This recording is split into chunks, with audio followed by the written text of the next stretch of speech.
আসসালামু আলাইকুম, শুভেচ্ছা সহ আমন্ত্রণ জানাচ্ছি দেশের এবং দেশের বাইরের সকল দর্শক শ্রোতাকে চ্যানেল আই সংবাদ আয়োজন নিয়ে বার্তাপক্ষে রয়েছে আহমেদ মেহেদী হাসান। সংবাদের শুরুতে চলুন জেনে নেওয়া যাক ফ্রেশ আটা ময়দা সুজি সংবাদ শিরোনাম। রাজধানীর পুরান ঢাকায় ভাঙারি ব্যবসায়ীকে নির্মমভাবে হত্যা, যুবদল, ছাত্রদল ও স্বেচ্ছাসেবক দলের 4 জন আজীবন বহিষ্কার। সারা দেশে অস্বাভাবিকভাবে বাড়ছে ডেঙ্গু রোগী, মশক নিধন কার্যক্রম যথাযথ না হওয়ায় এডিস মশার বিস্তার ঘটছে মন্তব্য। পর্বতারোহী হাসান শাকিলের এভারেস্ট জয়, বিশ্বব্যাপী প্লাস্টিক দূষণ মুক্ত পরিবেশ করার বার্তা, বললেন বিশেষজ্ঞরা। এমন অর্জনের অনন্য উচ্চতায় বাংলাদেশ।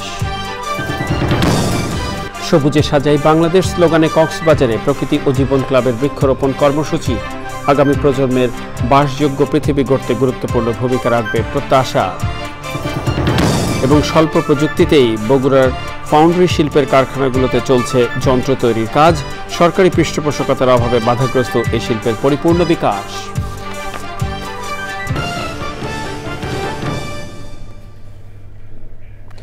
সংবাদ শিরোনামগুলো জানাচ্ছিলাম, আর শুরুতেই এখনকার সংবাদ আয়োজন একই সঙ্গে চ্যানেল আইয়ের ইউটিউব চ্যানেলে এবং চ্যানেল আইয়ের ওটিটি প্ল্যাটফর্ম আই স্ক্রিনে লাইভ স্ট্রিমিং হচ্ছে। যাওয়া যাক বিস্তারিত সংবাদে।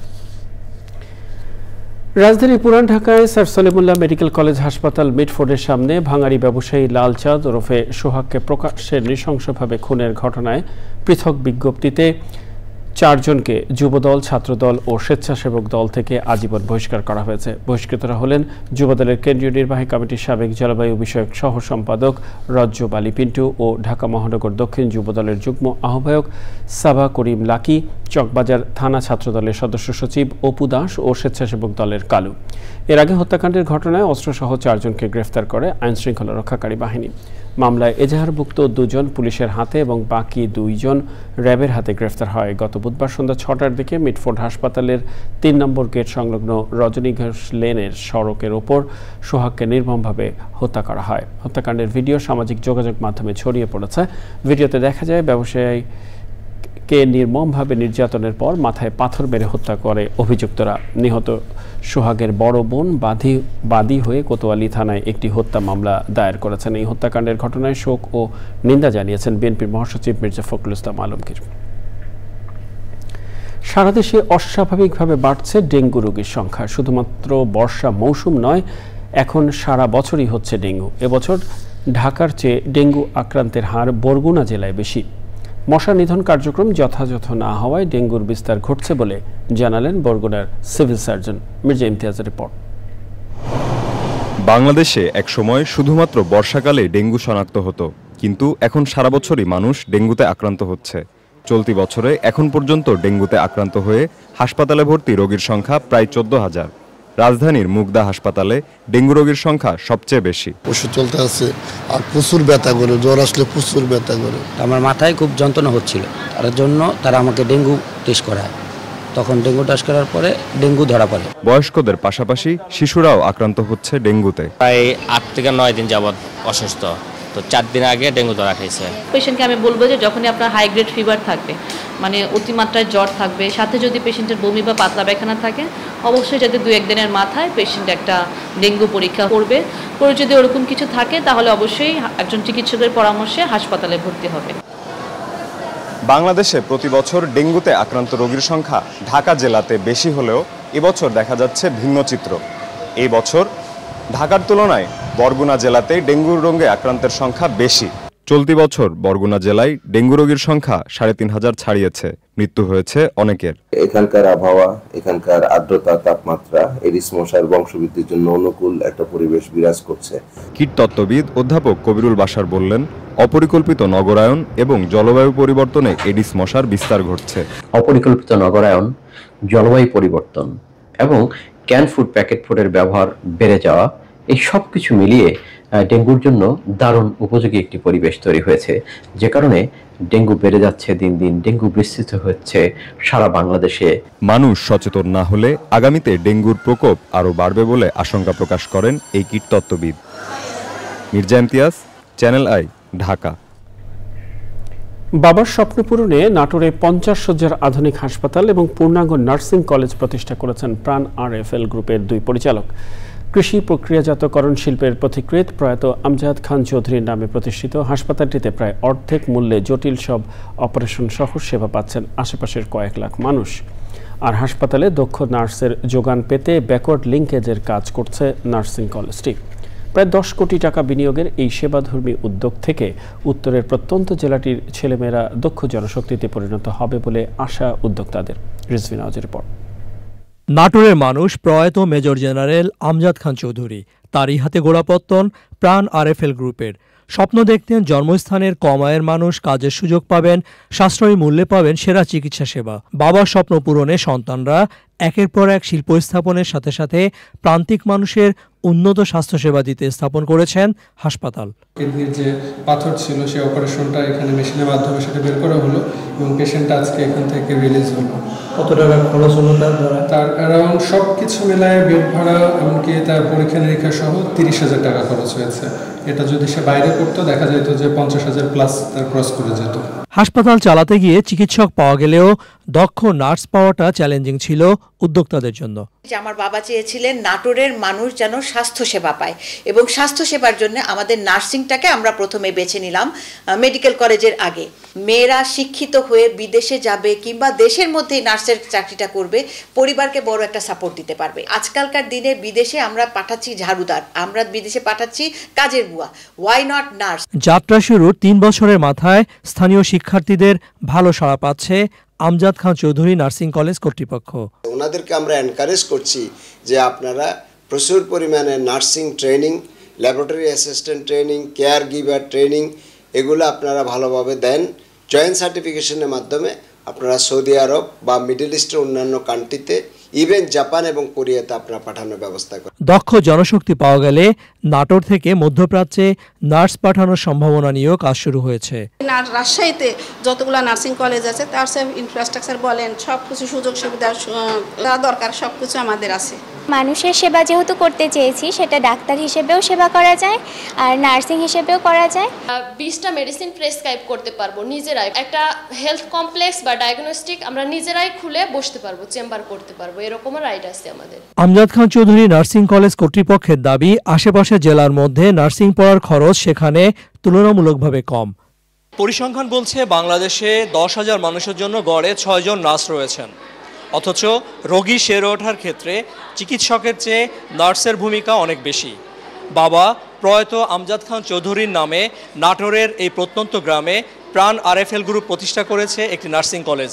অন্য বেসরকারি উদ্যোক্তারাও এই দৃষ্টান্তটি অনুসরণ করতে পারেন। Rizvi Nawaz, channel I, Natore. বাংলাদেশি পর্বতারোহী ইকরামুল হাসান শাকিল এভারেস্ট জয় করে শুধু ইতিহাসই সৃষ্টি করেননি, বিশ্বব্যাপী বার্তা দিয়েছেন প্লাস্টিক দূষণমুক্ত পরিবেশ গড়ার।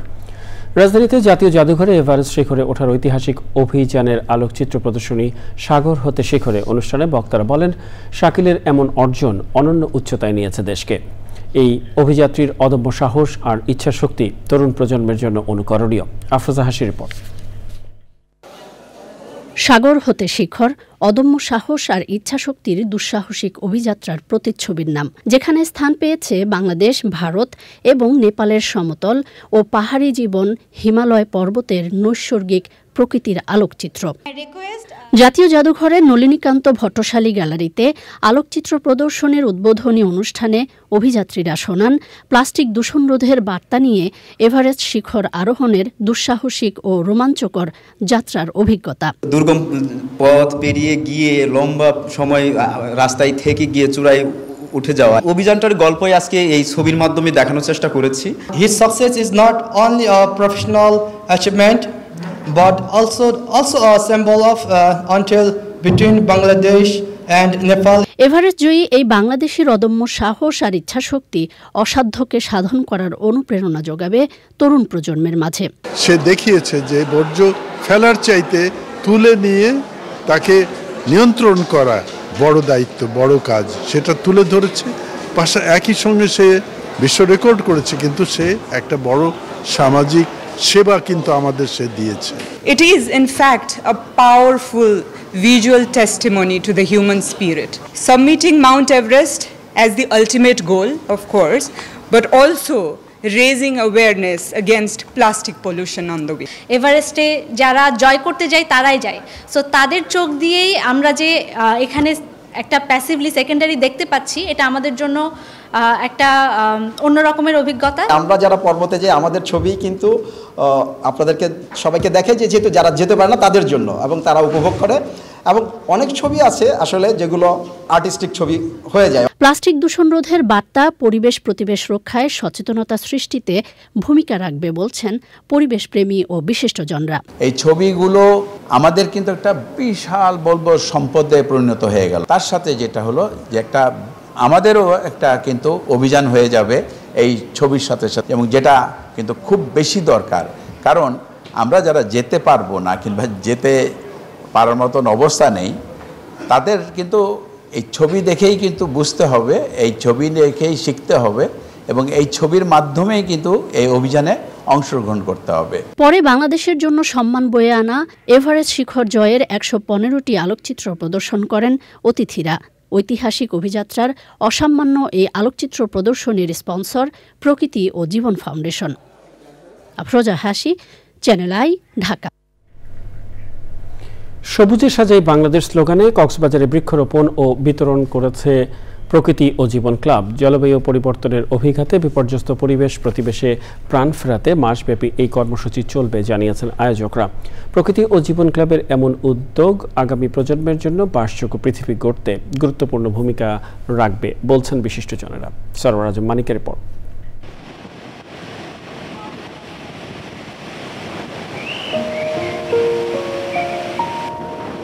জলবায়ু পরিবর্তনের অভিঘাতে ঝুঁকিতে দেশের উপকূলীয় অঞ্চলের প্রাণ প্রকৃতি।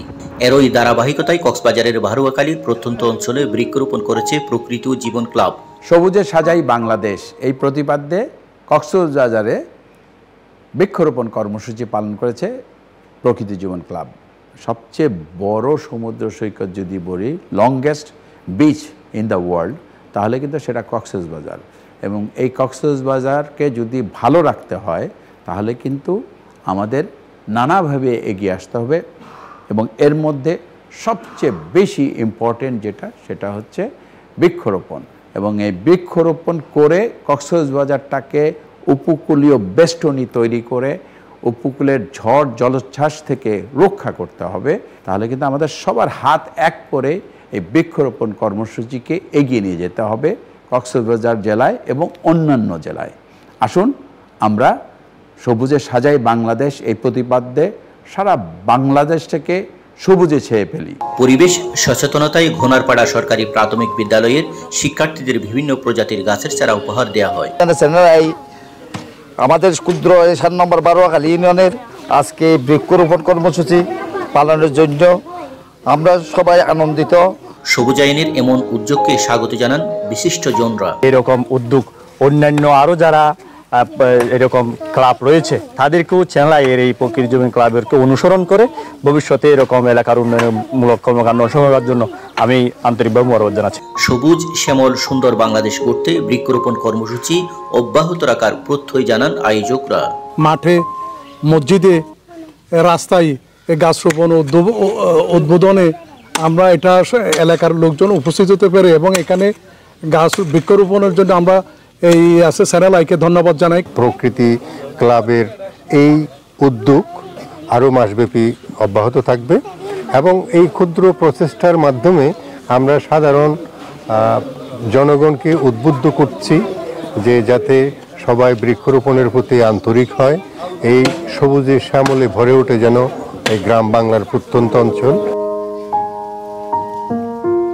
ভবিষ্যৎ প্রজন্মের বাসযোগ্য ধরিত্রী বিনির্মাণে প্রকৃতি ও জীবন ক্লাবের সবুজায়ন কর্মসূচি সহায়ক ভূমিকা রাখবে বলছেন পরিবেশবাদীরা। সরওয়ার আজম মানিক, চ্যানেল আই, কক্সবাজার। সারা পৃথিবী যেখানে চতুর্থ শিল্প বিপ্লবের যন্ত্র তৈরিতে ব্যস্ত, সেখানে বাংলাদেশের ফাউন্ড্রি শিল্পের সবচেয়ে বড় অঞ্চল বগুড়ার কারখানাগুলোতে এখনও অনাধুনিক ব্যবস্থা চলছে যন্ত্রপাতির তৈরির কাজ। কারখানায় ব্যবস্থাপকরা বলছেন প্রযুক্তির অভাব, দক্ষ কর্মী সংকট, টেস্টিং ল্যাব না থাকা এবং সরকারি পৃষ্ঠপোষকতার ঘাটতি এই শিল্পের পরিপূর্ণ বিকাশকে বাধাগ্রস্ত করছে। বিস্তারিত জানাচ্ছেন শাইখ সিরাজ। গত শতাব্দীর 60-এর দশক থেকে শুরু করে বগুড়ার বেসিক শিল্পনগরী এবং শহরতলিতে গড়ে ওঠে 60-এর অধিক ফাউন্ডারি কারখানা। আর এই শিল্পকে ঘিরেই প্রসারিত হতে থাকে ক্ষুদ্র, মাঝারি এবং ভারী শিল্প। বাংলাদেশের কৃষি যান্ত্রিকীকরণেও এই শিল্পের রয়েছে গুরুত্বপূর্ণ ভূমিকা। এগুলো হচ্ছে আমাদের সেন্ট্রিফিউগাল পাম্প, আর এটা পাম্পেরই একটা বডি, এটা হচ্ছে পাওয়ার স্ট্যান্ড, এটাও একটা শ্যালো মেশিনের একটা পার্ট, এটা আপনার পাওয়ার টেলারের একটা হাফ, সব আমরা কিছু যন্ত্রের ভেতরে করি। তবে চতুর্থ শিল্প বিপ্লবের এই সময়ে সারা বিশ্ব যেখানে আধুনিক থেকে আধুনিকতর উপায়ে যন্ত্র তৈরি করছে, সেখানে আমাদের ফাউন্ডারি শিল্পের উৎপাদন কার্যক্রম এখনো অনাধুনিক, ম্যানুয়াল এবং ঝুঁকিপূর্ণ। এইভাবে এরা অভ্যস্ত। লাইফ জ্যাকেট ট্যাকেট অনেক কিছু যে ফাউন্ডারি যেগুলো কিছু ইকুইপমেন্ট আছে আমরা নিয়ে এসে দিছি, আসলে এরা ওইভাবে অভ্যস্ত না, ব্যবহার করতে পারে। এই যে ছিটকে গিয়ে আপনার হাতে পায়ে পড়ছে না? হ্যাঁ পরে। ওই পায়ে জুতা পরেন না কেন বিশেষ? জুতো পরে আমরা হাঁটতে পারবো না তো। বলে পোশাক পরলেও তো আমার এটা কাজ করা যায় না। গায়ের ভেতর পড়লাম তো এলাতে উষ্টে পড়ে যাচ্ছে, আর গেঞ্জির ভেতর পড়লাম তো আমার সাঁজে থেকেছে, কম পুড়ে যাচ্ছে বেশি। এছাড়াও নানা সংকটের মধ্য দিয়ে অগ্রসর হচ্ছে এই শিল্প। এখাতে দক্ষ কর্মীর যোগান নিশ্চিত করতে হলে প্রয়োজন প্রশিক্ষণ এবং প্রযুক্তির হালনাগাদ। বড় সমস্যা এখন আমাদের র মেটেরিয়ালসটা দামটা বেড়ে গেছে অনেক। সবচেয়ে বড় অন্তরে বর্তমানে জায়গা, আমাদের সরকারি সহযোগিতা প্রয়োজন। আমাদের এই অঞ্চলকে বিশেষ একটা অঞ্চল হিসেবে, লাইট ইঞ্জিনিয়ারিং শিল্প অঞ্চল হিসেবে ঘোষণা করে আমাদেরকে বিশেষ প্যাকেজের আওতায় একটা যদি 1 ডিজিটের মধ্যে লোন না দেওয়া হয়, তাহলে আমাদের শিল্প ধরে রাখা আমাদের জন্য খুব কঠিন হয়ে দাঁড়াবে। কৃষি যন্ত্রপাতি উৎপাদনে আমরা যেখানে আছি, এখানে যদি সরকারি পৃষ্ঠপোষকতা করা না হয়, আধুনিকায়নের জন্য চিন্তা না করা হয়, তাহলে এই শিল্প যেমন মুক্ত করে পড়বে, এখানকার শ্রমিকরাও সংকটের ভিতর দিয়ে তাদের কাজ দিবে। বগুড়ার বেসিক শিল্পনগরী থেকে শাহিক সিরাজ। প্রিয় দর্শক, এ নিয়ে বিস্তারিত প্রতিবেদন দেখবেন আজ রাত 9টার সংবাদের পর হৃদয়ে মাটি ও মানুষ অনুষ্ঠানে। এ পর্যায়ে জানাবো নিটল টাটা কৃষি সংবাদ।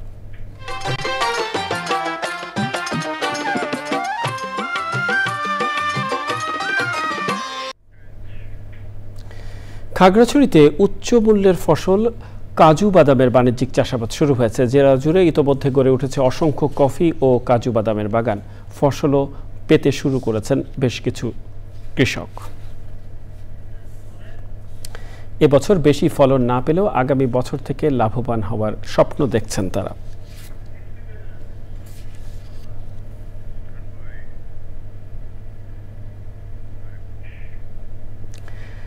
দেখবেন প্রকৃতি সংবাদ।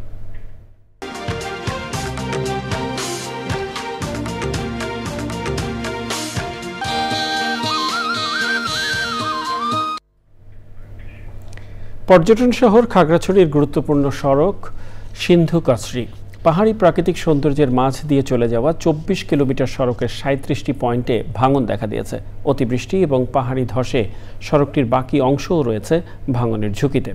স্থানীয় কৃষি পণ্য পরিবহন ও পর্যটন স্পটের কারণে এই সড়কটি অতি প্রয়োজনীয়। সড়কটি জরুরি ভিত্তিতে মেরামত করা না হলে স্থায়ীভাবে সড়ক যোগাযোগ বিচ্ছিন্ন হয়ে যাওয়ার আশঙ্কা রয়েছে।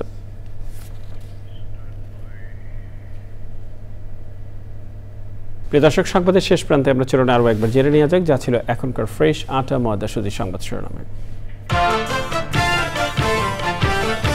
রাজধানীর পুরান ঢাকায় ভাঙাড়ি ব্যবসায়ীকে নির্মমভাবে হত্যা, যুবদল, ছাত্রদল ও স্বেচ্ছাসেবক দলের 4 জন আজীবন বহিষ্কার। সারা দেশে অস্বাভাবিকভাবে বাড়ছে ডেঙ্গু রোগী, মশক নিধন কার্যক্রম যথাযথ না হওয়ায় এডিস মশার বিস্তার ঘটছে মন্তব্য। পর্বতারোহী হাসান শাকিলের এভারেস্ট জয়, বিশ্বব্যাপী প্লাস্টিক দূষণমুক্ত পরিবেশ গড়ার বার্তা, বললেন বিশেষজ্ঞরা। এমন অর্জনে অনন্য উচ্চতায় দেশ।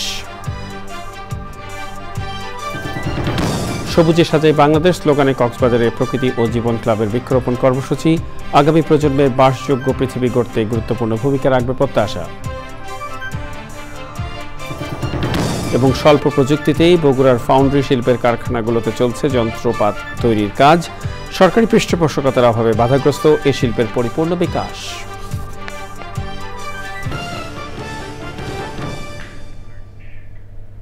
প্রিয় দর্শক, এরই সাথে শেষ করছি এখনকার সংবাদ আয়োজন। সংবাদে এতক্ষণ আমাদের সাথে থাকার জন্য সংবাদ টিমের সবার পক্ষ থেকে আপনাদের আবারও শুভেচ্ছা।